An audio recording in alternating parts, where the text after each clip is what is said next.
অনেক কষ্ট লাগতেছে, মানুষের জন্য বলতে পারি না, খুলতে পারি না। তাই আপনাদের কাছে আমার একটা রিকোয়েস্ট, আমার এই দড়ি জাঙ্গাইলে যাতে অন্তত কোনো বাবা করছে না থাকে। হায় রে মানুষ, কতটা পাষণ্ড হলে ক্যান্সারে আক্রান্ত রোগীর দোকানও লুট করতে পারে। সম্প্রতি এমনই এক ঘটনা ঘটেছে গাজীপুরে। জেলার কালীগঞ্জ উপজেলার জাঙ্গালিয়া গ্রামের সরোয়ার হোসেন মোড়ল নামে এক ক্যান্সারে আক্রান্ত রোগীর দোকান লুট করেছে মাদকসেবীরা। ৩ বছর ধরে ক্যান্সারের সঙ্গে লড়াই করছেন তিনি। চিকিৎসা করাতে গিয়ে নিঃস্ব হয়ে পড়েছে তার পরিবার। তারপরও সন্তানদের মুখের দিকে তাকিয়ে হাল ছাড়েননি সরোয়ার। একজন মানুষের জীবন আসলে কতটা সংগ্রামী হতে পারে তা চোখে আঙুল দিয়ে দেখিয়ে দিয়েছেন তিনি। সম্প্রতি সংসারের খরচ চালাতে বাড়ির পাশে একটি ছোট দোকান খুলেছিলেন সরোয়ার, কিন্তু গত 25 সেপ্টেম্বর ঢাকায় চিকিৎসা শেষে বাড়ি ফিরে পরদিন দোকানে গিয়ে দেখেন তালা ভেঙে সব মালামাল চুরি করে নিয়ে যাওয়া হয়েছে। চরম হতাশা আর কষ্টে তিনি ফেসবুক লাইভে এসে বলেন, আমি একজন ক্যান্সার রোগী, সংসার চালাতে দোকান দিয়েছিলাম, কিন্তু এলাকার মাদকাসক্তরা তালা ভেঙে সবকিছু নিয়ে গেছে। এই ভিডিও মুহূর্তেই ছড়িয়ে পড়ে সামাজিক যোগাযোগ মাধ্যমে।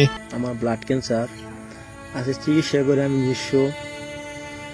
আমি ছোট্ট একটা টুন দোকান দিচ্ছি বাড়ির পাশে, ওইটা দিয়ে মোটামুটি যাই আসে, আপনাদের সাথে সময় কাটে যাই আসে, মোটামুটি কিছু হইলে আমার হেল্প আসে। আজ রাত্রে আমার সেই দোকানের মাল কে জানি তালা ভাঙ্গা, ভিতরে যেগুলো দামি মাল ছিল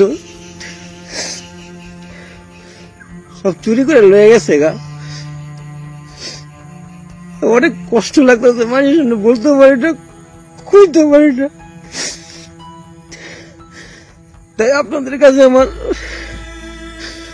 একটা রিকোয়েস্ট, আমার এই দড়ি জাঙ্গাইলে যাতে অন্তত কোনো বাবা করছে না থাকে। আমি দেখি যে বাবা খুঁড়ে আসে যায়, আমি কিছু বলি না, কারণ কিছু বলতে যাই যে এখানে কার কাছে আসে, কই যায়, যে বলতে যাই বললে হয়তো আমার দোকানের কোনো ক্ষতি করতে পারে। আজকে যেটা করি না সেটাই করছে। ভিডিওটি নজরে আসে কালীগঞ্জ উপজেলা নির্বাহী কর্মকর্তা এটিএম কামরুল ইসলামের। তিনি বুধবার সন্ধ্যায় সহকারী কমিশনার জাকিয়া লিমাকে সঙ্গে নিয়ে সরোয়ার হোসেনের দোকানে যান, খোঁজ খবর নেন এবং আশ্বাস দেন তার পাশে প্রশাসন থাকবে। আমি এই ভিডিওটা করার মেন উদ্দেশ্য হলো যে এন্দা যে কোনো বাবা খুঁজছে তো না ঢুকতারে, কোন বাবা খুঁজছে আশেপাশে না দে না। যদি আপনাদের কাছে রিকোয়েস্ট, থানা প্রশাসনের কাছে রিকোয়েস্ট, জাঙ্গলে গেলে বাবা খুর মুক্ত করবেন। বাবা খুরদের জন্য আমরা কিছু করতে পারি না।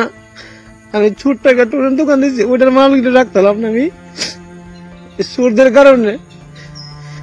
তাই সবার কাছে রিকোয়েস্ট, ভিডিওটি যাতে যারা দেখবেন, যারা প্রশাসনিক লোকের একটা সুস্থ ব্যবস্থা নেবেন, যাতে আমাদের এই গাজীপুর কালীগঞ্জ থানা জাঙ্গালি ইউনিয়ন দড়ি জাঙ্গালে বলে আমাদের এখান দিয়ে প্রচুর বাবা খুরু আছে। বাবা খুরু কে বেছে, কে ডিলার, ওইটা আপনাদের দায়িত্ব, এটা বার করবেন। এই জিনিসটা আপনারা ব্যবস্থা করবেন। আমরা এটা কিছু করতে পারি না, আমি জানেন সবাই, আমি অসুস্থ, আমি অনেক কষ্ট হয়েছে, আমার শরীরটা বেশি ভালো না। তাই সবার কাছে রিকোয়েস্ট, এর একটা সুস্থ ব্যবস্থা সবাই নেবেন। গ্রামের মানুষ বলছেন, প্রশাসনের এই মহৎ উদ্যোগ শুধু সরোয়ারকেই নয়, পুরো সমাজকে নতুন আশার বার্তা দিয়েছে। জুনায়েদ আহমেদ, বাংলা টিভি।